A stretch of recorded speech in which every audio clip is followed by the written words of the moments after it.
அதிமுகவோட ஆட்சி வந்து 2026ல எதுவும் பண்ண முடியுமா? இல்ல இப்ப இருக்கிற ஒண்ணு இடத்துல ஒரு 8 இடத்துல 5வது மாசமா இதுல ஒரு 8 12 ஒரு வருஷம் இருக்கு. 11 மாசம் இருக்கு. எப்படி சொல்ல முடியாது. இன்னொன்னு வந்து நம்ம நாட்டை பொறுத்தவரை தமிழ்நாட்டை பொறுத்தவரை கொஞ்சம் காசு நிறைய விளையாடுறது. இதெல்லாம் வச்சு அவருடைய சொந்த செல்வாக்கு அது கட்சி இரட்டை இலை சின்னம் இதெல்லாம் வச்சு வந்தா தான் முடியுங்கிறது. அதிமுக வந்து 2 பேருமே இபிஎஸ் ஓபிஎஸ் 2 பேருமே ஒண்ணு சேர்ந்து அரசியல்ல நிக்கிறாங்க. சரி 2 பேருமே எங்களுக்குள்ள சண்டை இல்ல, ஒன்னா சேர்ந்து ஏதாச்சும் பண்ணுவோம், ஒண்ணு நீ தலைமை எடுத்துக்கோ இல்ல நான் தலைமை எடுத்துக்கிறேன் அப்படின்னு எடுத்துக்கிறாங்க. அப்ப அந்த சிச்சுவேஷன்ல அரசியல்ல வெற்றி பெற்றாங்க.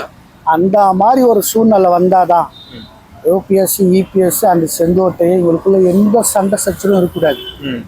அப்படியே இந்த சசிகலா இருக்காங்களா அவங்க அந்த மேடம் எல்லாம் ஒன்னா சேர்ந்து எல்லாம் அவங்களுக்குள்ள பேசி ஒற்றுமையா பண்ணலாம். அந்த ஆட்சி நம்ம அந்த ஐயா எம்ஜிஆர் உருவாக்கின ஆட்சி அப்புறம் அவங்க வந்து தக்க வச்சு சூப்பரா பண்ணதை நம்ம இப்படி சதுர விடுறோமே, நாளைக்கு தோத்தாங்க வச்சுன்னா அந்த கட்சிக்கு பெரிய இருக்கு. அவங்களுக்கு இருக்குதா இல்லையோ ஓட்டு போடுற எங்களுக்கு தான் அது இருக்குது. எங்களுக்கு தான் அந்த வலி இருக்கும், அவங்களுக்கு தெரியாது. வலி அதிகமான வலி அது எம்ஜிஆர் இதுல இருக்கும்போது நாங்கள் இருக்கிறோம், எங்களுக்கு தான் அந்த வலி தெரியும்.